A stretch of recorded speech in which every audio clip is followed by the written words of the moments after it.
Hello all, ఈరోజు అయితే నేను పప్పు చెక్కలు చేస్తున్న పిల్లలకి స్నాక్స్ కోసము.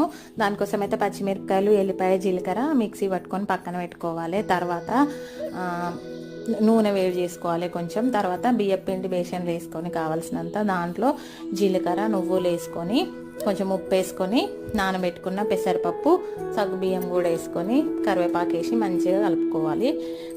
తర్వాత వేడి చేసుకున్న ఆయిల్ కూడా వేసుకొని పిండి అంతా నూనె కలిసేటట్టు ఒకసారి ఇట్లా కలుపుకోవాలి చేతితోటి.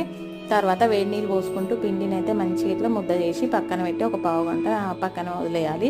తర్వాత ఇట్లా చిన్న ముద్దలు చేసుకొని ఒక కవర్ పెట్టుకొని కవర్ మీద నూనె రాసుకొని ఒక తపాలతోటి ఇట్లా గారెలన్నీ ప్రెస్ చేయాలి. ఇంకంతే, నూనె వేడైనాక ఆయిల్లో గారెలు వేసుకొని మంచిగా రెండు వైపులా ఫ్రై చేసుకునుడే. ఎంతో కరకరలాడే టేస్టీ పప్పు చెక్కలు అయితే రెడీ. నచ్చితే ట్రై